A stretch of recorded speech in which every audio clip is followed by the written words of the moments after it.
কেমন আছেন সবাই? আজকে আমরা আলোচনা করব জাপানি ব্র্যান্ডের হুন্ডা এসপি 160 নিয়ে। এটি হুন্ডার আপকামিং বাইক। খুব শিগগিরই বাজারে বাইকটি পাওয়া যাবে। বাইকটি কেমন হতে পারে এবং কি কি ইন্টারেস্টিং ফিচার থাকতে পারে সেই সব বিষয় নিয়ে আজকে কথা বলবো।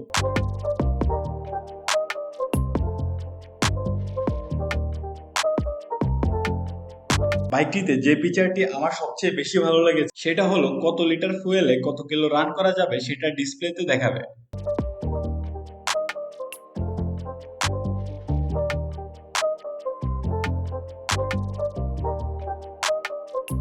বাজারে এসপি 160 ছয়টি কালার ভেরিয়েন্টে পাওয়া যাবে।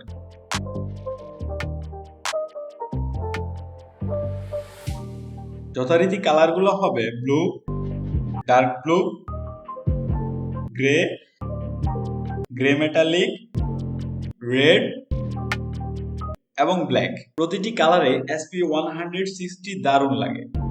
বাইকটির দৈর্ঘ্য এবং উচ্চতা নিয়ে কথা বলতে গেলে বাইকটির দৈর্ঘ্য হবে 6 ফিট থেকে কিছুটা বেশি আর উচ্চতা মোটামুটি 3 ফিটের মতো হবে। বাইকটির ওজন 139 কেজি রাখা হয়েছে। বাইকটির অন্যান্য ফিচারের মধ্যে রয়েছে সিঙ্গেল চ্যানেল এবিএস এবং দুই চাকার মধ্যে ডিস্ক ব্যবহার করা হয়েছে। এই বাইকটিতে কেমন মাইলেজ পাওয়া যাবে? 1 লিটার তেলে হুন্ডা এসপি 160 প্রায় 50 কিলোমিটার রান করানো যাবে। যারা স্পিডে বাইক চালাতে ভালোবাসেন তাদের কথা চিন্তা করে টপ স্পিড 115 রাখা হয়েছে। বাইকটিতে মেইনটেনেন্স ফ্রি 12 ভোল্টের ব্যাটারি ব্যবহার করা হয়েছে।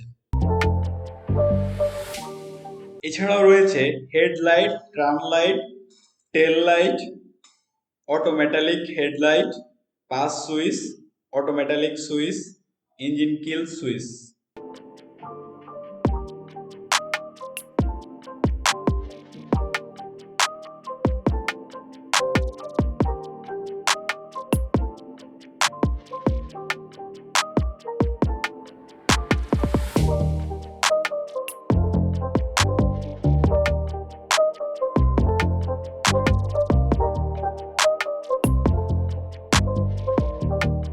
এত সব ফিচার নিয়ে হুন্ডা এসপি 160 বাইকটি আপনাদের কাছে কেমন লেগেছে এবং দাম কত হতে পারে তা অবশ্যই আমাদের জানাবেন। নিয়মিত নতুন বাইক সম্পর্কে জানতে আমাদের চ্যানেলের সাথেই থাকুন এবং সাবস্ক্রাইব করে রাখুন।